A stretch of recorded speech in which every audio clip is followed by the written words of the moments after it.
Brighten up those dark mornings. Wheeler, Ollie, and Lekter. Mornings at the Cabin.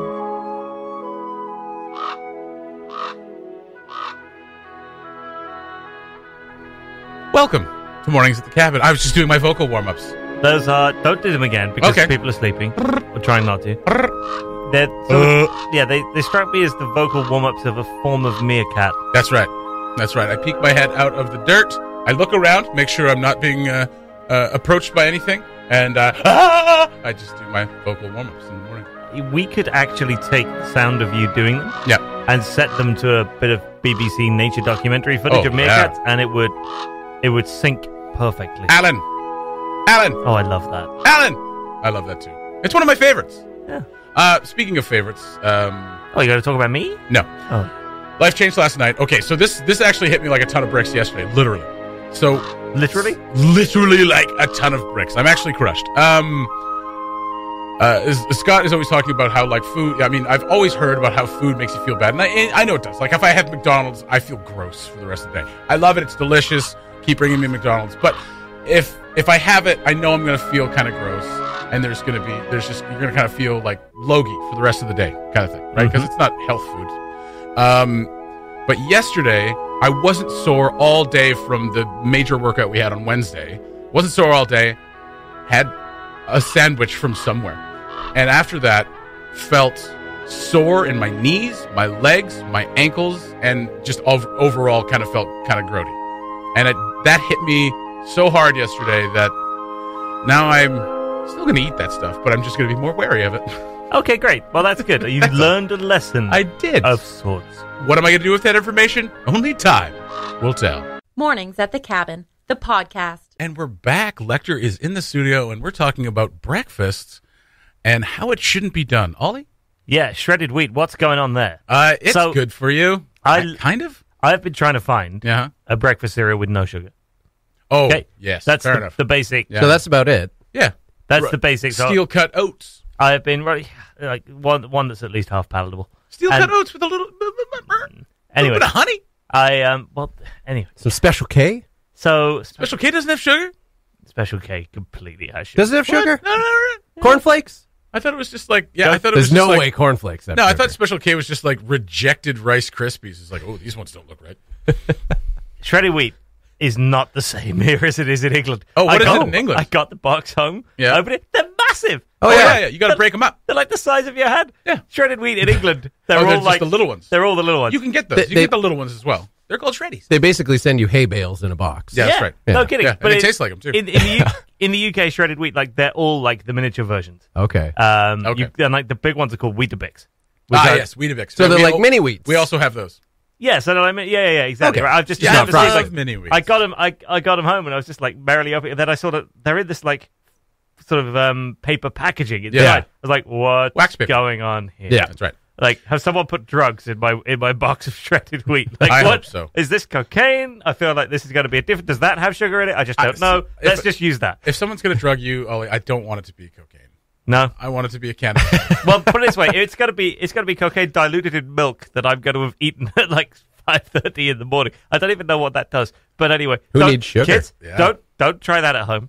And if you're going to sniff anything, no.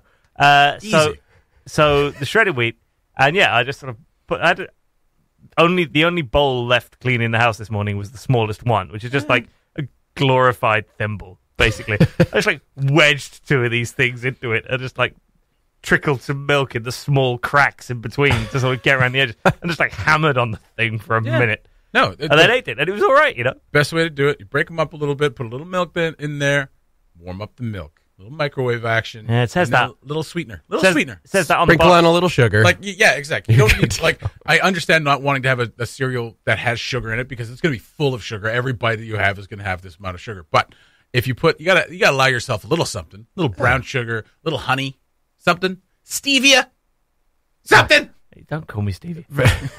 So I didn't go down. You know what? It was tasty enough without anything else. It was actually all right. Don't believe you. Come on. What'd you use? Chocolate I think you're milk? trying to be really positive. You're a very positive person. You're optimistic. I love that. I don't. But it's annoying to me, but I'm cynical. You're lying about breakfast cereal. What is your breakfast of choice? Do you get time for breakfast before you come here? Because I rarely can bring myself to do it. Usually toast and some jam, or maybe some peanut butter. Nice protein. Toast is just so... I find it uninspiring. I stare at toast, and toast stares back at me, and we just don't see eye to eye. You are buying the wrong bread. I just don't know about that. Lekter? I like a good banana in the morning. That's right. Just a piece of fruit, actually. Right. Yeah, that's usually my go-to. Yeah. If I have actual, like if it's a weekend, well then, yeah, bacon and eggs and blah, blah, blah, blah, blah. That's right. Everything. A full English breakfast. This is such a depressing conversation. I'm so not sorry. at all. I mean, for breakfast, I feel like, it was touted as the most important meal of the day. It still is. Yeah, and he just said a banana. I know, but I mean, that's him. Bananas are great. You should have some good protein and some good carbs. That's what you should have for breakfast, and that's coming from my vast experience of eating really well. Well, didn't the Life Change program go over this? Yeah. Couple eggs. So what you follow the Life Change program? Why are you following the food program? Because it takes forever to cook a couple of eggs. I know. It does not. It takes 5 minutes. I do not have those 5 minutes. I do not have this time. I simply don't. I have to go. No, I understand. I mean, and I was talking about this with Phoenix last night. Is that meal planning is tough when you're home for about half an hour every day. Mm-hmm. So I'm going to do it tonight. I don't have anything planned tonight. I'm going to go grab a family pack of chicken thighs, toss them in the slow cooker with something, water, and maybe some paprika, and then have that for the rest of the week. Yep. Yams and chicken. Because for this, obviously, meal planning, if you eat the same thing all the time, you're going to get bored. But for the next few weeks while we're doing this kind of intensive exercise, which, I plan to keep up at least a bit, for these next few weeks, I don't mind having chicken and sweet potato for every meal. Yeah, and you can vary it up a bit. I mean, don't have to just chicken and sweet potato every meal. You can have chicken breast. No, you can have chicken thighs and sweet potato every meal. Skin $90. Skin off. Yeah, skin on. Bananas, just quickly, by the way. I find it clinically impossible to touch a banana without the banana turning to pulp and mush. I find that the bananas, maybe it's just a Northwest Territories thing. Maybe I've forgotten how to handle a banana. The moment I as much as look at a banana, it over-ripens and dies in front of me. It doesn't take long. Thank you very much for that extra special glimpse into your life. Is that affecting you in any other areas? No. Good. That I'm aware of. Oh. Although that would explain last night. The over-ripening of something. Well, thank you for this glimpse into everyone's breakfast life. I just wanted to say about the eggs, though. Yeah. It probably took you longer to break apart those shredded wheat bales than it would have cooked 2 eggs. Then you would have cooked 2 eggs. Okay. That's right. So tomorrow I'm going to crack 2 eggs, put some shredded wheat in them, blend it all in, microwave it for a minute. And then throw it out. The Mornings at the Cabin podcast. Hey, it was early. What do you want from us? Ollie, last night we met at the gym for Life Change Thursday, and they actually took it pretty easy on us yesterday because we had we did Hearthstone on Wednesday. Do you know what that is? I have no idea. 5 burpees, 10 wall balls, 15 kettlebell swings, 3 times. What's a wall ball? Wall ball, you take a medicine ball, you stand about 2 feet away from the wall, you do a full squat, you throw the medicine ball 10 feet in the air, and you catch it. You do a full squat. Okay. I mean, it's a pretty starting off Hearthstone, but it still hurts. Yeah. Yeah. Wow. They should call it Hearthstone. Good stuff. Did they forget that you skipped 2 days? What? No. So the thing we were talking in the change room. We were getting ready, and he mentioned what is going to be happening on Monday, and I was instantly terrified. Instantly terrified. Yes, but also incredibly excited. I was hoping you would say no so that I could. Sadly, you said, "Oh yeah, let's do that." I was totally stoked for it. Tell everyone what the hell you got us into. Earlier in the week, yes, Sarah, our Fort Smith reporter, noticed that online the military was sharing videos of an exercise where members of the reserve up here get dunked into the lake, basically. There's kind of hole in the ice, put you in it, and then you got to get out. And she said, just give them a call and see if we can maybe do a story on that. And as we were both driving in the truck, she's on the phone. And I can only hear her side of the conversation. And it goes a little like this. Hey, yeah, we wondered if we could do a story on this thing you're doing where people are going into the ice, they have to get back out again.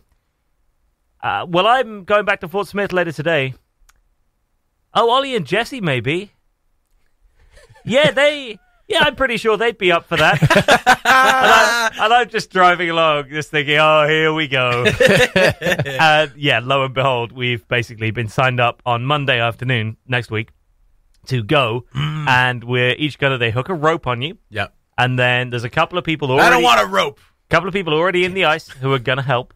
You want a rope. I don't want a rope. And they're going to dunk us in. Yeah. You just jump straight. You basically just walk straight on it. Oof. And then you got to get out. And they teach you sort of how best to extricate yourself from that situation. Beautiful. So, Lekter... First, have a rope. Second, have helpers. Yeah. Have two very, very strong, muscular members of the military in the lake with you. Yep.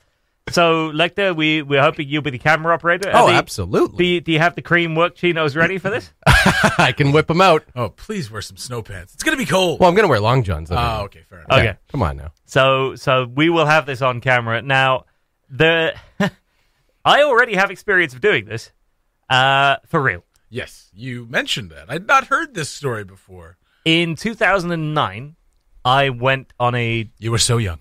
Tell me about it. I went on a dog sledding trip, a place called Svalbard, which is an island north of Norway. It's about as close to the North Pole as you can We get all know it's on land. Svalbard. Oh, I'm sorry, northerners in the road. And so, yeah, it was a crazy trip. It was a really expensive trip. Saved up for ages. I went with a good friend of mine from work at the time, and they put you on this big I'm going to take 10 minutes to tell this story, so you could all settle back. All right. You fly out. On the same day you land, they go and they get you all your winter gear, which is just the stuff that we'd be used to here. But when you just lived in England, it's all a bit like, oh, my God, look at the size of these boots. Look at the size of this jacket. This is weighs 100 pounds. So put all this stuff on. And then because you got 24-hour sunlight, even though it's 11 o'clock at night, they put you on this ice-breaking boat on the first night. And you go out basically until the boat gets stuck in the ice. And that's when they decide, all right, that's good. And then they put a ramp down. They unload the sleds. They unload the dogs. Yeah. They give you each a sled, and you have control over whether the dogs go or stop. But the dogs will follow the lead sled, which is what decides left or right. So you're not given left or right controls for the dogs in terms of what you should yell to them. You're just given a go and stop in Norwegian. So which is. I forget, because I rapidly replaced that with the Norwegian for, oh my God, I'm drowning. But we're skipping ahead. So after about 5-10 minutes, we set off, and the first thing we had to do was all get over this crack in the ice, which is about as I don't know, as wide as a football. Yeah, it wasn't a big crack, but you could sort of see down and see it's a pretty wide crack. It's a bit nervy, but you take it at speed, so the guide is there next to the crack, so just keep your dogs going, keep them going, you just you basically do a full speed over it. Over the gap, and then onto the other side. Over the ice. Yeah. And so we did that, and then we had to wait at the other side of this for everyone at the back to get there, and you're spaced 50 yards, 50 meters or so apart to keep everybody spaced out, so that no dogs are ramming into each other or whatever. Then eventually the guide says, okay, we can carry on. So the first sled goes, the lead sled, that's fine. Then my friend is on the second sled, she goes, that's fine. My dogs just went a bit to the left. Yeah. Not much, just maybe 5 meters to the left of where the first couple of sleds had gone. They were just oh, I wonder what's over here. Straight through the ice. The dogs too? Sled first. So me first, and all my stuff through. As I was going into the water, jumped off the sled and landed on the ice to the side of it, which removed a lot of weight from the sled. So the dogs were now oh, sweet. And see ya. Booked it. Yeah, good. Into the distance. Oh, so, thank goodness the dogs. Yeah, the dogs are fine. I was then left lying on the ice, which is not a situation I'd ever been in my life before. I did not grow up in those circumstances. So I was what should I do? I should probably try and spread my weight. Yep. So I tried to do that, but I then had this full-on Hollywood cracking of the ice sound. No. And decided after 10 seconds, you know what? I'm just going to run for it. And so the wrong thing to do. Yeah. And so I just... Panic! I just got up and tried to peg it out of there, and I went straight in. Into the Arctic Ocean, under the sea ice. And I managed to get... And I'm wearing all this heavy stuff, right? And I'm not a good swimmer anyway, at all. Yeah. So I managed to get back up and wedge myself with my arms up on the side of the ice, which is exactly from the video how it looks like we're going to end up on Monday. Yep. And I tried to get out, but... Kept breaking. Mm-hmm. And I just couldn't. I had too much weight. I don't have enough strength. This is the whole reason I'm doing Life Change. I didn't have enough strength to get out. Yeah. So the plan then is that the guide throws you a rope to help you out. But the problem with that is the guide can He was only get 5 miles away. well, first of all, he was at the back, so he had to ski from the front of the group. So it took him it was about a half-kilometer ski for him to get there. So it takes like a couple minutes for him to get over, right? Then he can't get too close because the rule is that you stay a certain distance apart anyway, and obviously you don't want the guide to be getting close to what is clearly thin ice. So he starts packing snow in the end of the rope and throwing the rope with the bag, like it's a little bag on the end of the rope. You pack the snow and it gives you some weight. You throw it. His throwing's terrible. his throwing was genuinely. So I'm not exaggerating at all. We're in Studio 1 right now. Yeah. The first time he threw the rope, it would have landed in Studio 2. Right? And I just sort of looked at it with a sort of full-on, oh well.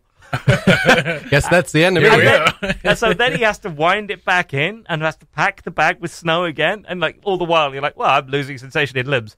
Just parked on the edge of this thing. Don't worry, I'm not going anywhere. And so he throws it again. And this time, like we're in Studio 1, it would have landed at like the front of reception. And It's closer. You're looking at it being like, great. If I was Inspector Gadget, that would have been a really useful throw. So he was panicking a little bit. He was panicking a little bit as well. I think this is the first time. That's my first day.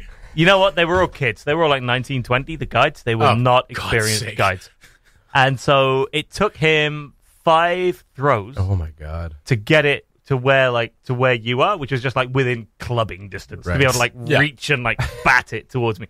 By which point I had completely lost feeling in my legs and was losing my hands really fast and couldn't it was to the point where I was holding onto the rope but could only really tell that I was gripping it by looking at my hands because I couldn't really feel if I was gripping it or not. Jeez. That sounds like a lot of fun. I can't wait for Monday. Yeah, right? At which point, they started pulling me, but it wasn't like a nice little boop, out of the water and then you just get pulled through the ice until it's hard enough that you just get So that caused a lot of rib pain. Yeah. Mm-hmm. And they put me on a sled and took me back to the ice-breaking boat that we'd come on, which was like a 20-minute journey, and then airlifted me. Wow.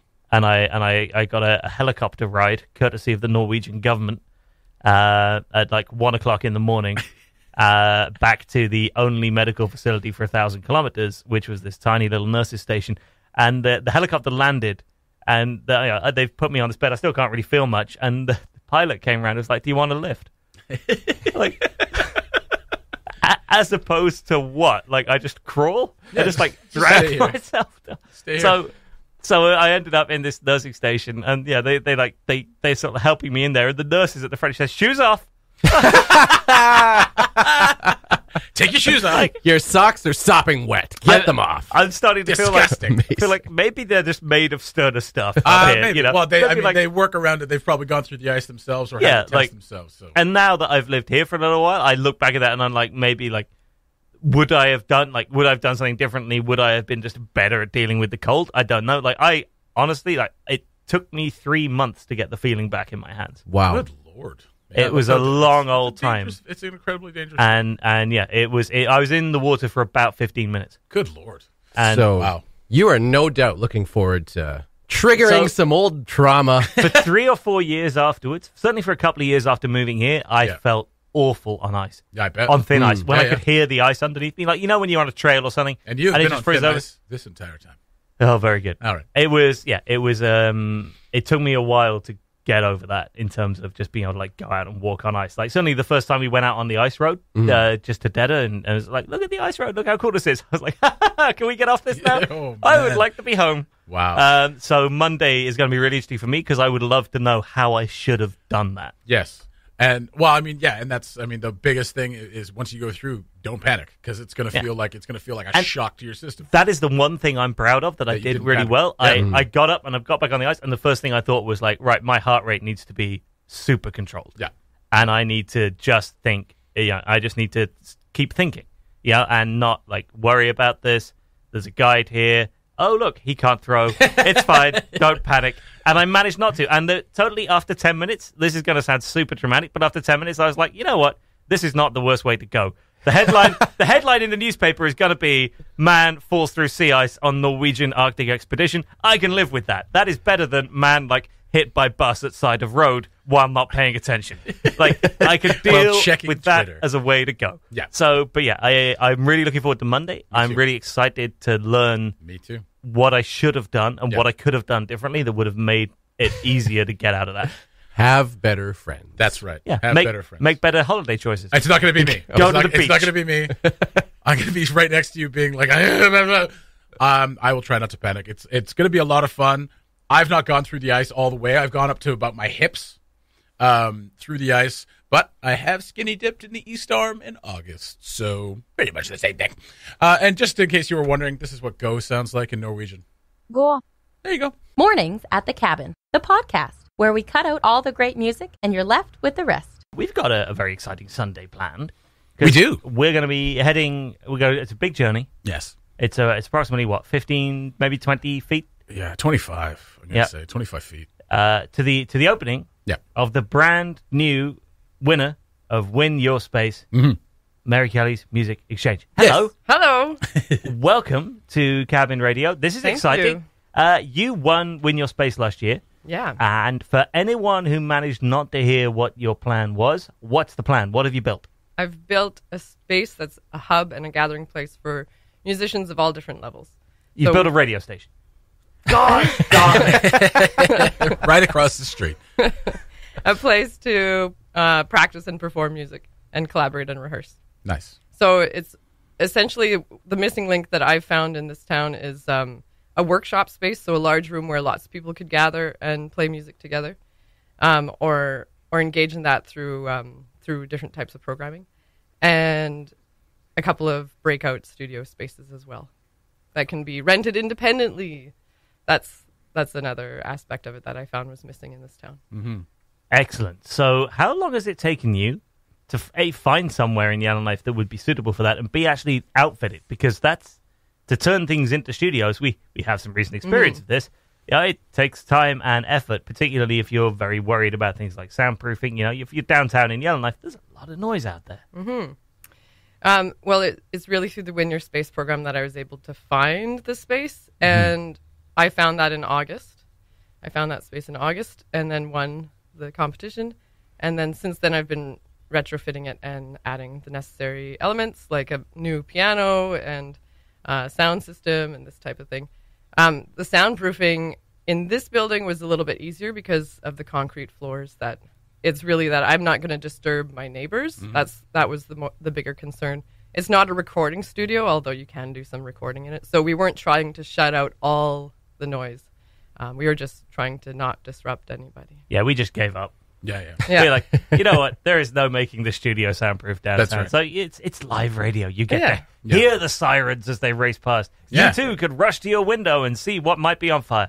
It's fine. You two's going to be here? You two are going to rush to the window and they're going to see what might be on fire. Yeah, Bono's really excited by fire engines. Sounds like a pretty Exactly nice what I Friday. just said.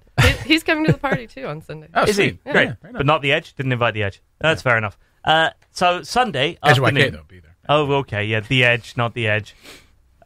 Sunday afternoon is the big day.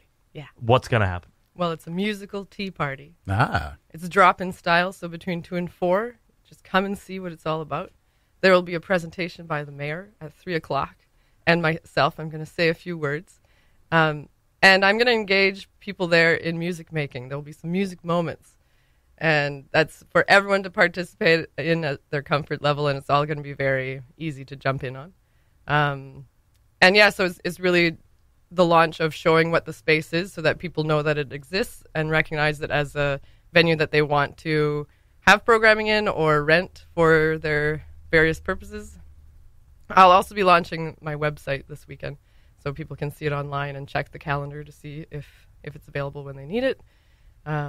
Yeah, so that's what's going to happen. We're going to drink tea and eat scones from the Fat Fox, too. Oh, May that entice you. Very nice. And hence I signed us up immediately to go. Absolutely. Like, what's that? That sounds very British for a Sunday afternoon. I will be there. Tea and scones and music. Yeah. Audience participation. I mean, I'm a little unsure on that, but it sounds like we're going to have a lot of fun. We will be live streaming this, by the way. If you head to our Facebook page on Sunday afternoon, you can get a good look around the facility. You can see the musical interludes as they occur. That's all going to be live on our Facebook page, so make sure you tune in for that. That'll be brought to you by the City of Yellowknife, and it's through the City of Yellowknife's Win Your Space competition that all this got going in the first place. When you entered that, Mm-hmm. Did you feel confident that you had an idea that could win that, or was it? No. Why not? I certainly didn't feel like I was at the point of making this a reality. And I didn't think I'd find a space downtown. That's the reality. So I went into the competition. I kind of threw my hat in because a lot of people were saying I should do this, I should try it. And I was hesitant until the week before the finals. So, and that's when I found the space, and that's when I realized it could actually work. Okay. Yeah. And we get to see all of that unfold on Sunday. Yeah. See the transformation of a downtown office space into a very active, cozy, comfortable music space. We have no idea what that's like. No, we don't. No experience. We're no experience of a cozy, comfortable studio space. We have one that smells of your ridiculously nice coffee. Like, I mean, like that's about the most cozy, comfortable thing. Smells like cookies. What is in that? It's probably the best thing I contribute. Yeah, Nice smelling coffee. Well, Just for me, though. Not for you guys. resume. You said it. Contributes pleasant smells. Yeah. No, that goes I wanted down. to ask, Mary, do you have any advice for future Win Your Space YK applicants? have a good idea. Find a space. Well, I would say like it's really going through the process that you figure out whether it's going to work or not for yourself. And I think a lot of people in this year's process were hesitant through a good deal of the beginning portion, but then near the end they started to see that it could really take life. And so if you have an idea that you think is appropriate for downtown Yellowknife, then I think you should just try it and see where that takes you, and you'll learn through the process whether you're in the finals or not. So just throw your hat in, and the process will kind of figure it out for you. Yeah, and you'll figure out whether this is right for you or not as well. What was that moment for you, basically, when you found the space that you found? It was like, okay, this is going to work? It was like August 17th or something like that, and the finals were August 23rd. So that's when it really ramped up for me. Good old Yellowknife planning schedule. That's right. Well, I need to have this done by Saturday, so... Cool, look, there's a space. space. I'll give it 5 days. There we go. How much interest have you had from people who are already saying, yep, that's me, I'm going to be there, I'm in? Yeah, I mean, there's a few people who are using the space already. I'm running my programs, Carrie Wheeler's running her programs, Aurora Fiddle Society, and Carmen Braden. Different people have been using it, but now it's the point where I can really reveal it to the city to say, this is really for you to use. So I'm really interested to see like how much interest there will be at this point. But yeah, there's been lots of people poking in and thinking, oh yeah, that's great. I want guitar lessons for my son, or do you give voice lessons and this type of thing. I'm really interested in attracting other people to come into the space and give those offerings because I'm limited in my time. So, but there is the opportunity then there for you to be the connection and for you to hook people up. Exactly. Someone to come in and say, hey, my son really wants guitar lessons. Oh, well, that's great. Look, here's a guitar teacher. And they've got this space booked on Fridays. And so I'm starting a list of people who what they want, and then when I find the people who can give those things, then I'll have a list for them. Oh, and Jesse, you can teach vocal warm-ups. Yeah. I can. That's about all I can teach, though. Okay. Just vocal warm-ups. Yeah, and how to breathe into your belly. Do you do that every morning? Most mornings. Yeah. Not every Together morning. as a team? No, I do it on my drive here. That would be nice, though. That would be nice. Bonding. I'd try, but he doesn't want to do it. He thinks it's silly. It's largely because when you came in here this morning, your vocal warm-up consisted of screaming and then making some kind of pigeon noise. That's right. You don't know about pigeon noises? No. This guy. No, right? So I'll learn those, and we will all reconvene on Sunday afternoon. Yes. If people want to come to this, Yes. what are the details? It's Sunday, 2 to 4. There you go. Drop in. And the location is on Franklin Avenue, across from Cabin Radio, or better known as beside Harley's, the old Harley's, or across from Vixen Harridan, or the Dragon Toner building. It's a full-on Yellowknife The set GB of building. directions. The other Bromley building. Next to the old Harleys There you go. passes into law as Done. another way to refer people to a location that will fox anyone new to town. Well, Basically, it's Sunday afternoon, so where all the cars are parked, that's where there it's you happening. go. That's where it's going down. Just put up some balloons. And the next thing Pop YK song is? February 27th is the day. That's all I'm I almost got it. The Mornings at the Cabin podcast. Are you going to play that mashup? Well, I was going to do a better lead up into it, but yes, I'll play that mashup. I didn't see it scheduled. I wasn't What's sure. not scheduled? I have it here on the other thing. Why would Okay. it be scheduled? I wouldn't make it into an MP3, especially since we only got the first half of Oh, it. I thought you were putting it in a rotation. Oh, for goodness sake. It's really good. It is great. I wasn't going to call it a mashup. I was going to say Metallica has partnered with someone you would not expect. What are you talking about? James Blunt. Oh, that's not the one I was talking about. Oh, what are you talking about? What are you talking about? I don't know. What are you talking about? No, but James Blunt and Metallica have gotten together on a new track, which is insane. Very exciting. You don't think that they'd get together at all. But No. Metallica has aged, right? They're starting to calm down a little bit. There's still a bit of anger there. They actually just recently played a full country set of old Metallica songs. No, they they did. They did. They actually did. Oh, God. They countrified themselves. Oh, my God. That is... You knew it was coming. That's depressing. Come on. They got nowhere else to go in metal. May as well explore country. Were they ever metal? Well, Yes. no, not since 1990. I don't think since the Black Album. It's been a while. Yeah. Yeah, and a lot of hardcore Metallica fans think they've been terrible since then. Yes. Are probably not going to be super happy that they did a country set. They've stopped paying attention. That's right. But this might get them back into the fold. James Blunt partnering with Metallica on some old classics. It's pretty great. Let's take a listen. All right. Pretty standard stuff. What? This is like You're Beautiful. Yeah. Yeah. Beautiful.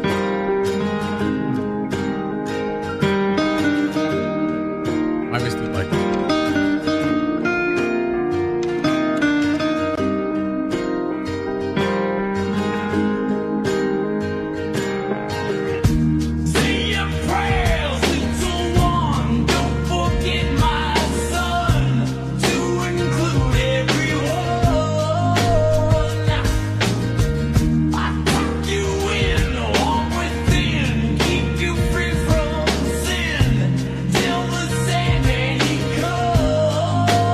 Soaring vocals. Like an eagle.